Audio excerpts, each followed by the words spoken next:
We had this done another way, a 42 some odd minute project that I was excited to release last night, and somehow the file got pretty much completely corrupted. The audio is salvageable, I guess. I could have posted it and maybe just overlaid one picture and just had like the thumbnail just sort of be the entire video portion of the project, but you guys deserve better than that. I didn't want to half-ass my way through it, for lack of a better term there, and I know you'll appreciate the extra effort, so that's what I'm attempting to do today, okay? Help. Incoming. Because Stephen Jones said so partially, right? I know take everything that the Joneses say with a grain of salt. Y'all are going to mock me for even uttering that, but he's been hinting at things all off season, and those things that he's been hinting at, we have been discussing as breadcrumbs, tea leaves, and just extra digging, right? And those things have come to fruition. That's why. So the reel that I released last night as well, sort of as a teaser to this, the prequel, was, I mentioned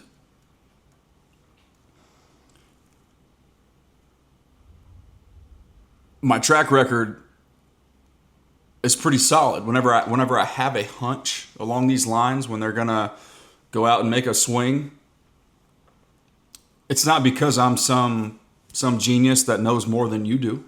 It's just because I take pride in doing the extra due diligence of studying not just the telecast and then rewatching the ensuing coaches all 22 film when that releases a day or so later, but also studying each press conference, listening to what the coaches are saying, listening to what the front office is saying. Jerry is truly grain of salt, but Steven will actually give you information. So I attempted to do that here, and I think that there's something that we should be paying close attention to. It's if you want to be frustrated with something, here I'll say this. Don't be frustrated with the way the performance in Saturday's preseason game sort of ended up or felt. Be frustrated that it took this long for everybody. And when I say everybody, I mean Cowboys fans, Cowboys creators, Cowboys media, Cowboys even front office, right?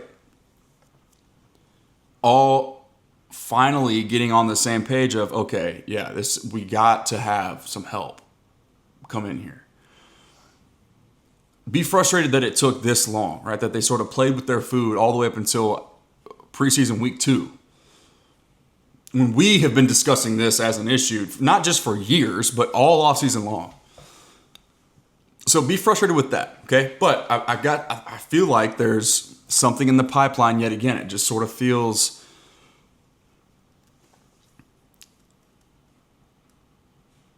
like I said, I have a hunch and I don't really know how else to describe it, okay? But the track record is pretty decent, so I hope y'all just follow along with me and hopefully see it the way that I see it, okay? So before we do that,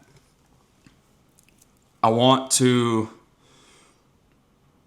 address some of the shoddy questions or the frustrations pointed in the direction of the coaching staff for some of their decisions. First and foremost, the sitting certain players.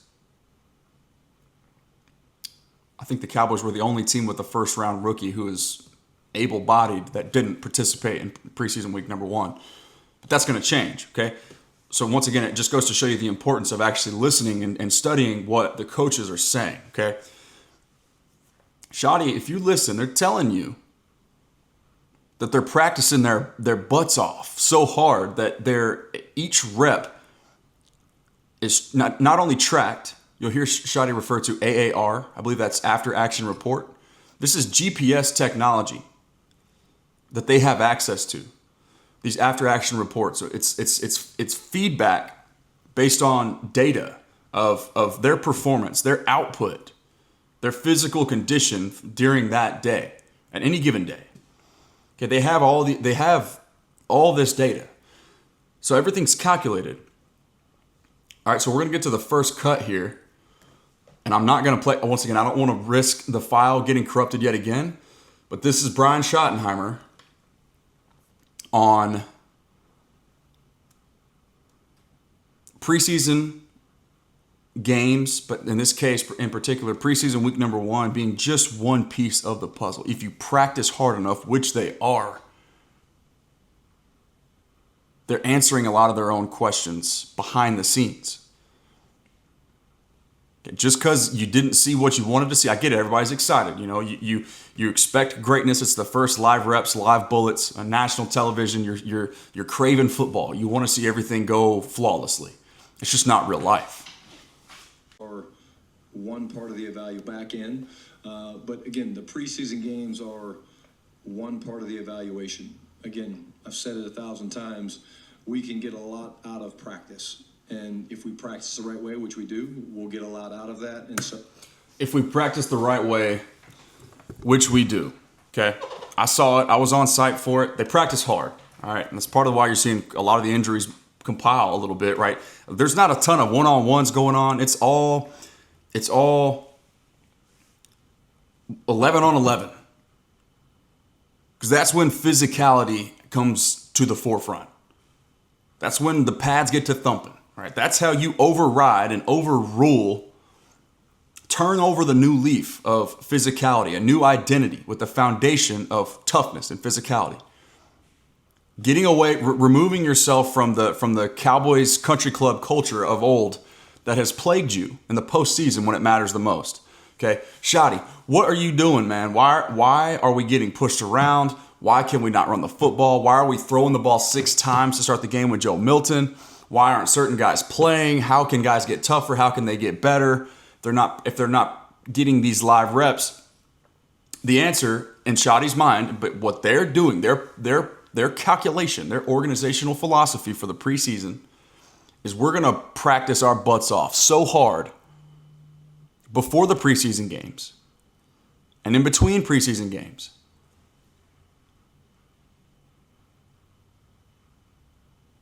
that it's going to neutralize and offset. We're going to make up for it by the way that we practice. Okay, so some guys, you're going to hear them in this next cut here in just a second. Some guys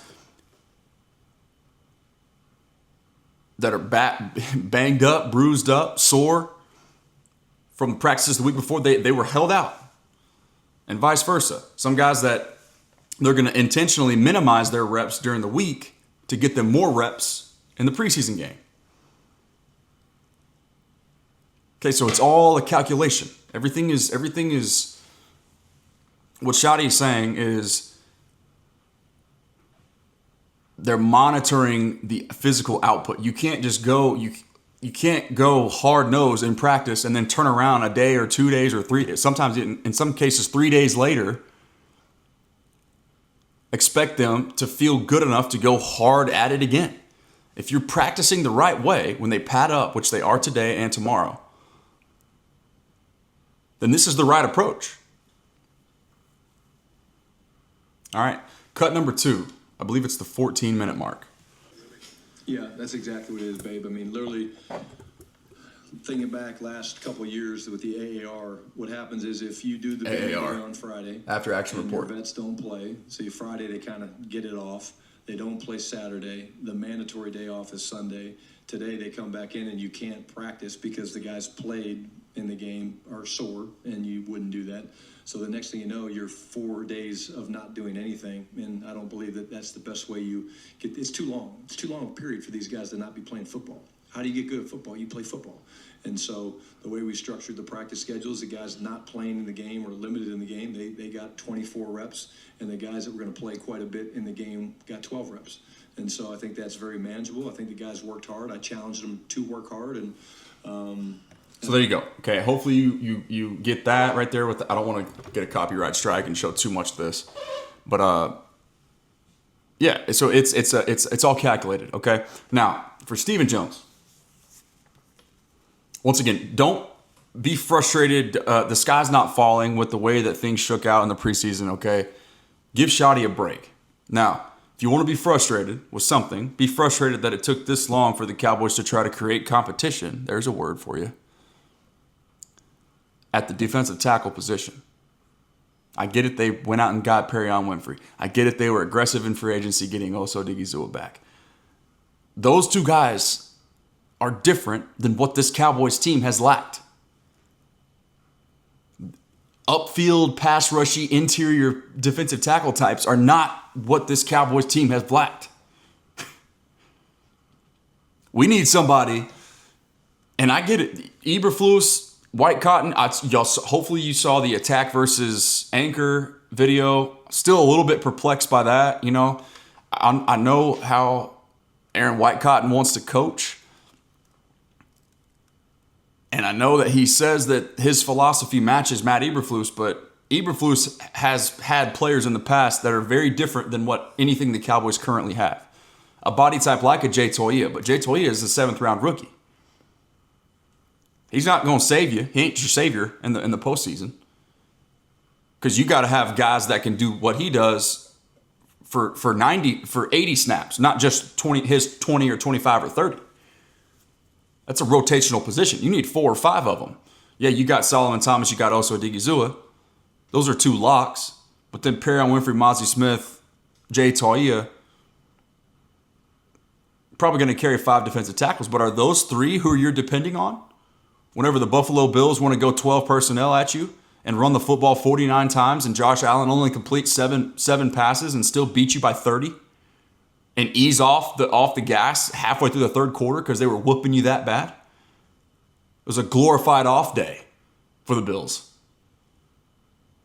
What about the Packers in the postseason? What about the Niners 2 times? What about the Eagles? You got to play twice again this year. What are you going to do, Steven, Jerry, Brian, Matt, Aaron, when it does not matter how low you go? It does not matter what your pad level looks like. It does not matter what your get off is like. It does not matter how well you penetrate.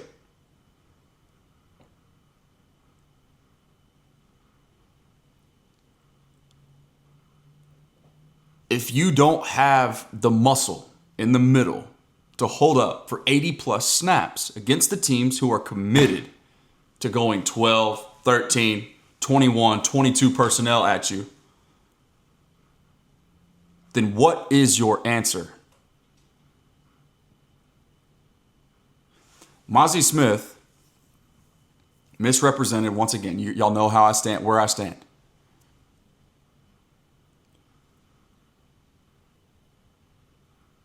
Unfair expectations, I believe, based on draft capital spent and allocated.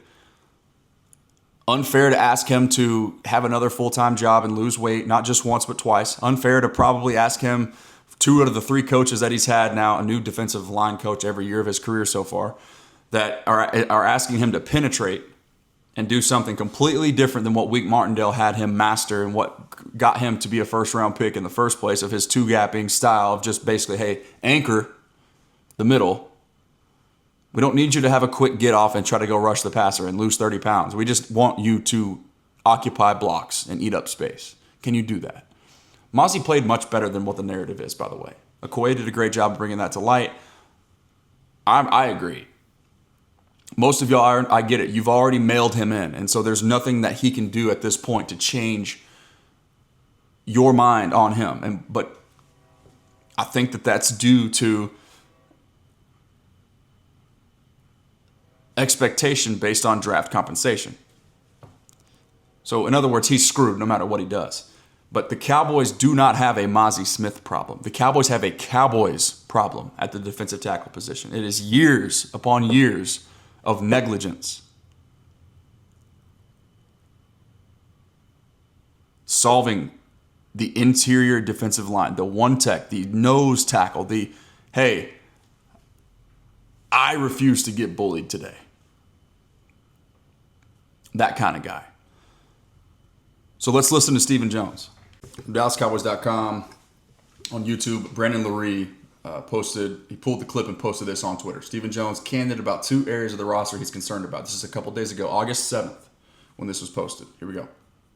I think if I were to ask you which positions you might be concerned about, you probably wouldn't reveal that, but Probably would. Okay. Well, what are some of those? I was seeing there's some places where there's still questions to answer. Yeah, I still think, the corner position, only because you look at what's on injured reserve. We've got 3 corners over there, an NFI and 2 PUPs, that we're expecting to play for us this year. So certainly Kyer, we expect to play for us this year, but some other guys are getting opportunities. But, with them not ready to go yet, you certainly think about that in terms of improving there if we get the opportunity to do it. I think, a guy like a Booth and Pride are doing a good job out there. But I certainly think that's a place where, we got our fingers crossed a little bit that. Keep in mind and pay attention to the but. A guy like Booth and Pride are doing a great job out there, but we're crossing our fingers, hoping that Trayvon Diggs, that Savone Revel Jr., that everybody, Josh Butler, another guy, get well soon, please. That's what he's saying, okay? But, between Diggs and Revel and Butler, that we get those guys back in the mix. And then, you never know what's going to be out there that we can get our hands on. And then, I think... you never know what's going to be out there that we can get our hands on. Pretty important. The big defensive tackle there with Mozzie and Jay are doing a really good job. But once again, big defensive tackle there with Mozzie and Jay doing a really good job. But still, you want to see it live because that position in there in the trenches, you really don't get a great feel for it till you're really tackling to the ground and you're playing in a football game. But, I do have a lot of confidence both those guys are going to step up for us. You better hope so. And I do too, by the way. But I just know that those 2 guys aren't going to be enough. So are you counting on and depending on Perion Winfrey to step in and fill and be a rotational piece of a not... That's a dude, by the way, who does refuse to get bullied. And that I love his mentality. I've got projects allocated specifically to him. Okay, but he's not necessarily the body type. You can make up for some of that lack of body type, right? I've talked about that. I get it. With pad leverage or with pad level and get off and just maniacal effort, right? You can overcome some of those things, but I feel like it's just 4 quarters into a football game against a team like, let's just say Philly, that's grinding you out week 1. Low-scoring affair. Hard-fought battle, You're 4 quarters in. They've committed to the ground. Jalen Hurts just converting. Jalen Hurts, Saquon Barkley and company, I should say, converting 4th and short after 4th and short, just moving the chains all day long. You're fighting your butt off, man, and you just got to get a stop. Is Perion Winfrey somebody that you're going to ask when it's 4th and 2 against the Eagles on the 29-yard line with 3 minutes to play? You've got to get off the field. You're down by 3. If they convert another first down, they continue milking the clock, they can take it all the way down to next to nothing. Kick a field goal, go up 6, and then you've got to go score a touchdown with, a few seconds left. No timeouts probably because you're just desperately trying to stop the clock because they're just continuing to milk it at you. 3.5, 4 yards, churning them out. 4.5 yards a carry. You're fighting though. Your maniacal effort is there. You just aren't equipped. If you're not playing from a lead, what do you do? What do you lean on? Who do you lean on?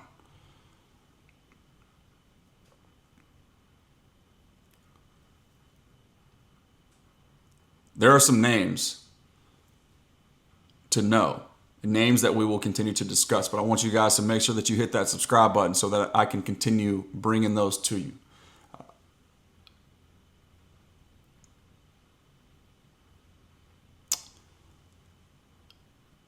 I don't know if this is gonna come to fruition, but like I said, I just have a hunch. I have a feeling, and I know that in all likelihood it needs to happen if this team truly wants to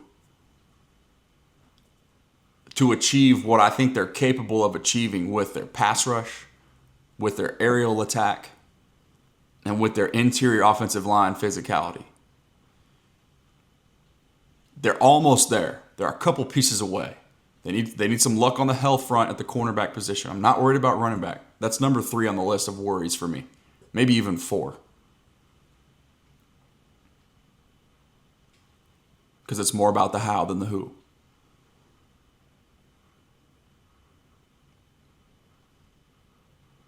But I just believe this to be true, and we'll see what happens. And then I guess I'll be remiss not to close with this here, this maniacal Maris Leofau. I saw that Voch Lombardi was the one that used the word maniacal first within the last couple days, the ensuing moments after this first preseason game concluded here. But if you see, it's kind of cut off here at the bottom. But 10 months ago, I used the same terminology. So it's just salute to him first and foremost for us seeing the same things, but then also using the same adjectives, the same terminology to characterize this player. This is something that we sort of knew. Anybody who watched him prior to him joining the Cowboys, coming out of college, you knew that about Maris Leofau, right? Converted safety, really hyper athletic, hyper aggressive, hair on fire, if you will. And he showed that it was that type of effort from everybody in the Cowboys second level, as you see Eric Kendricks, DeMarvion Overshown, and Maris Leofau all pictured here in this thumbnail on that project after the Steelers game 10 months ago. But point I'm getting at here is just think past the defensive tackle position here just for a second. Let's just either think past it or just assume that they address it, or that Mazi, Jay, Perrion, Solomon, and Osa are enough, okay? Still very concerned about that position against the run, but we shall see. Maris Leofau is a guy who Mike Zimmer had,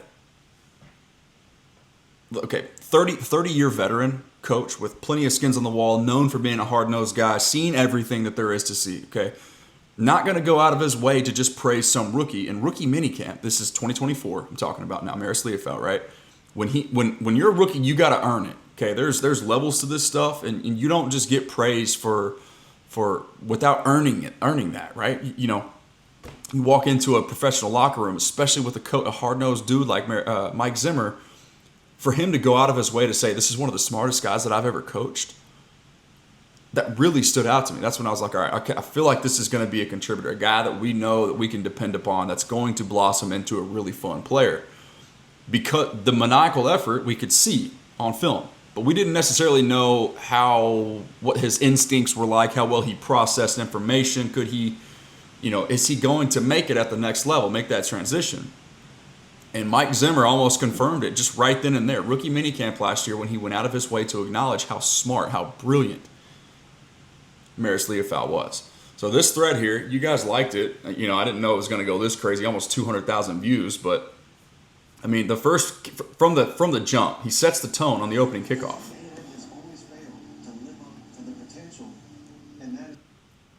Right? Like, this is a guy, and if I didn't mention this too earlier, Shoddy, it was a little nugget. Great press conference, by the way. There's lots of information to take away from that. Would strongly recommend you guys listen to all 30 minutes of the Shoddy presser.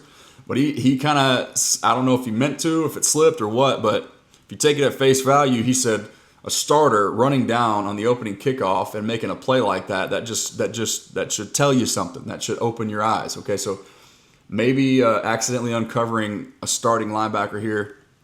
We'll see what happens with Maris Leofau, Jack Sanborn, and Kenneth Murray.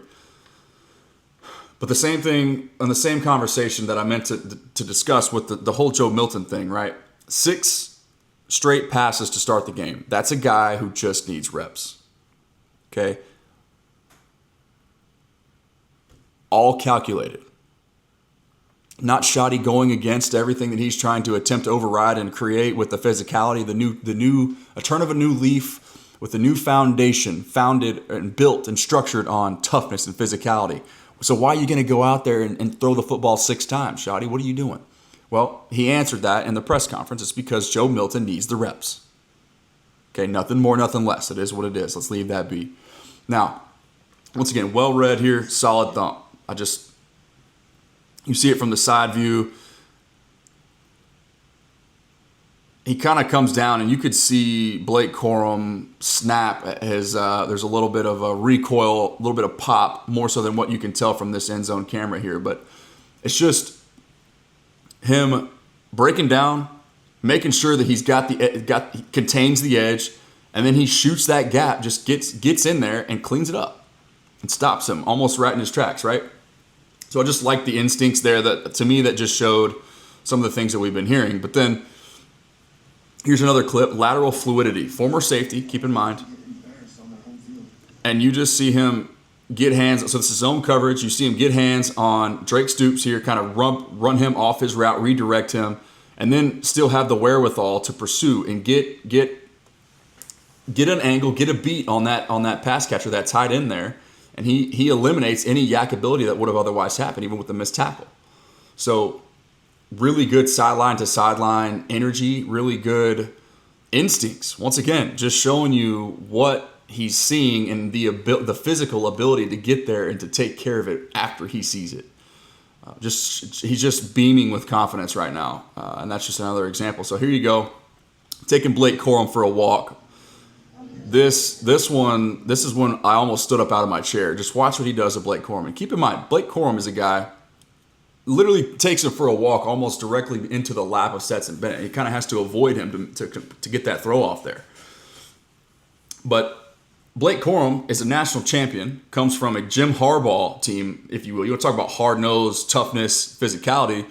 That's a dude that all but expects and commands that out of every single one of his players. Blake Corum was no slouch in pass protection. Right? He's a compact build, lower center of gravity guy, and it just does not matter. Maris Leofau, I mean, y'all see that. He blows him back off the football 5 yards. And almost gets the sack in the process. I mean, if he holds that for one extra half tick, that's, he's hitting his hand on Maris Leofau's helmet, and we got a different story. Next play, ensuing play, this is where I said he would have taken Blake Corum for a nap had he actually caught it. And you can see that here. I mean, he sees it, he reads it, he tracks it, and he is in position to make a play. Blake Corum would have felt Maris Leofau right there had he actually caught that football. And you can see him, he's taunting him a little bit, he's pointing him, letting him know, like, look, dude, hey, I got your number, you better keep that head on a swivel.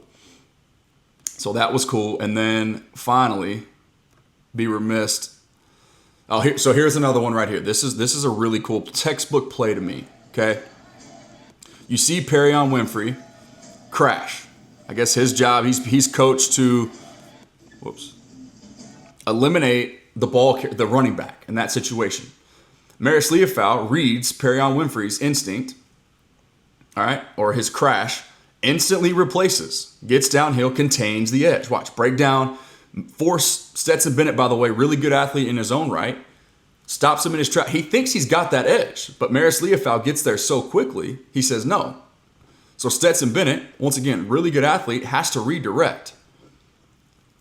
But Maris sees it, he replaces Perion, contains the edge, forces him back inside, and cleans it up. That's just textbook. Textbook linebacker play right there. All right, and then this is the one that we would be remiss not to end on. Disrespectful not to end on this one, my actual words here, but just watch. This says everything that you need to know. Drake Stoops, once again, welcome to the NFL, young man. You'll see the shallow motion here to the strong side. So you got Maris Leofau essentially, once again, diagnosing right away, shooting, eliminating Drake Stoops from the equation, knocking him backwards, and then still making the tackle. I mean, ain't much else for me to say here. Just a guy playing behind his pads, playing with passion, with purpose, and with that maniacal effort that when you put him alongside the likes of guys like Micah Parsons, DeMarvion Overshown, Jack Sanborn even, who plays with that hair on fire, that pissed off attitude. And then Kenneth Murray, who's honestly, he cut from the same cloth of the Maris Leofaus and the DeMarvion Overshowns as far as their athleticism is concerned. Man, this could be really, really fun. But it's just the thing that's just keeping me from, it's capping my excitement right now is the defensive tackle position. If they can get the same level of effort from Mozzie, the same level of effort from Perrion, the same level of effort from Jay, they could be okay. We know what we're going to get from Osa and Solid. But 2 guys aren't enough. Depending on a 7th round rookie to be the one true defensive tackle, like one tech body type, that's asking a lot, I feel like. Mozzie's shouldering the weight of the expectations of seemingly the world, everybody, because of where he was drafted and what he was tasked with doing and becoming. That's a lot to ask. Perrion Winfrey's a guy who's off the streets, coming from the UFL. But I told y'all, his attitude, his demeanor, the way that he carries himself, dude didn't even take his helmet off when he's signing autographs in Oxnard. Like, he wants everybody's smoke, gunpowder, and lead. That's what I said, and that's how he plays. But he was off the streets. Got into a little bit of legal trouble, sure. Some things that we don't necessarily know. Apparently an altercation outside of a hotel. I don't know all the details. But is that going to be enough? I don't know. I hope so. But I hope that this answers some of your questions, some of your concerns. A lot of the comments that I've been seeing from not just Shotty, frustration towards Shotty and, trying to figure out what the heck is going on. What's your philosophy? If you're not asking these guys to play, how can you create a culture of toughness? Well, the truth is they're creating it behind the scenes and in practice. And I saw it myself. Okay, everything's calculated on that front. They're trying to take care of these guys physically. Give me everything that you've got and I'll take care of you. We're not going to ask you to practice your butt off on a Friday or on a Thursday or a Wednesday even. Padded practice, 24 reps. Go out there 2-3 days later on a preseason Saturday night and do the same thing again. There's a method. All right, and Stephen Jones, tea leaves, breadcrumbs. He's chumming the waters already. And the last couple times that he did that, we talked about it, we discussed it, and we predicted some of the things, some of the moves that happened. Not the least of which the George Pickens trade. Help is coming. I just don't know whether via trade or via free agency, but I just don't think that it's only one position. It's not just the cornerback position. That's my hope. That's my gut. We will see. Remember that prayer changes things, and the war is already won. Almost forgot.